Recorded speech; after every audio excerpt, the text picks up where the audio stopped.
The Tea Party and Sarah Palin saying it's not doing enough. We've got to start reining in the spending. This cuts more spending than any other budget I've ever written. I think she ought to take a look at the details. Because reading is what?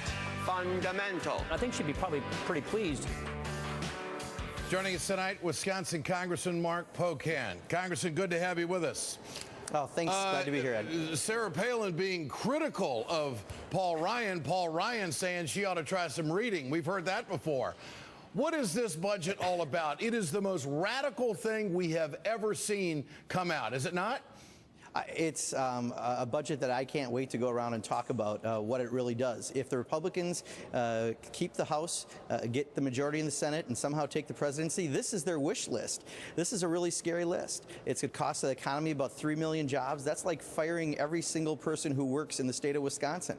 It's a bad budget for seniors, for students. It puts Medicare into a voucher program. Go down the list. It's every bad Republican idea. So for Sarah Palin to say what she did, I guess even the clock is right twice a day, right? She's trying to be even more right than the budget is, which, you know, they're always trying to outdo one another and jump in front of the parade. That's tough with this budget, though, Ed. This budget is so bad. We sat down and did 26 amendments, try to talk about the provisions of it, but it doesn't even add up. You know, the one thing that people have always said is at least Paul Ryan's kind of a policy wonk. He gets rid of the benefits of the Affordable Care Act, but keeps all the revenue and the savings. Yeah. It's absolutely impossible to do that, yet that's $2 trillion of how he balances his budget. So it's just good to look at as a roadmap of what they would do if they got in charge and why we don't want them in charge. Well, that's the key comment right there, because the budget's set for the next couple of years. What's the motivation for throwing this out now? What's Ryan really thinking? If I'm president, this is what I want? Well, I think, you know, he's looking at the Ways and Means chairmanship. He's trying to still set himself out in that party. But remember, when you've got that many Tea Party people, you got to be a little wacky to stand out, right? And he's kind of putting something out there that shows a roadmap for Republicans in general. But I'll tell you, the real people, when they look at that, you don't cut Pell Grants, $200 billion. You don't cut other forms of financial aid for higher education. You don't cut K-12 education. You don't cut highways and infrastructure. You don't do the things that are in this budget because it hurts too many people. It hurts everybody across the board except the wealthy. Let's throw in the fact he wants to bring the tax rate down to 25%. That'll instantly make him a hero by cutting it by 14%. Your thoughts on that? The only way you can actually do that is to raise taxes on the middle class. Even Chairman Camp, when he put out his proposal, brought it down to about 35%, that top rate.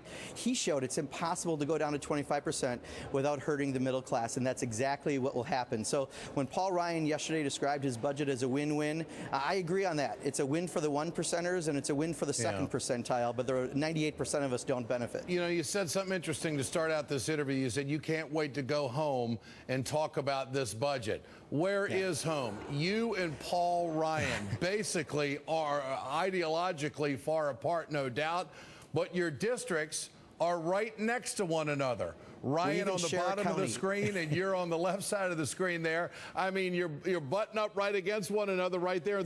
How can so many people be so different on so many issues? How's he going to get away with this in that part of the state? Well, you know, I think Paul Ryan has this national agenda, like you said. Is he running for president? Is he trying to be the Ways and Means chair? Is he trying to develop a national profile? But I'll tell you, people in Wisconsin, please don't think what Paul Ryan says represents the people in Wisconsin, because people in Wisconsin are fair-minded. We're hardworking folks. That budget is not represent the values of the people of Wisconsin. Can he win on that? Can he go home and win on that? I mean, if this is really what he wants?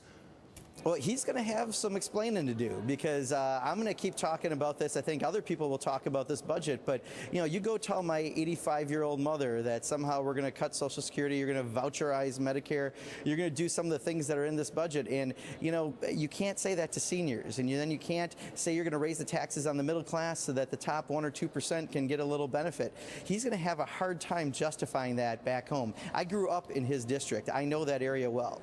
Okay. Congressman Mark Pocan, good to have you with us tonight. I just found it very interesting that the districts are right next to each other, two guys ideologically totally different, and bingo, he thinks he can take that and go home and sell that. What's there? Is it in the water, or what is it that people can just be across the line and be so different?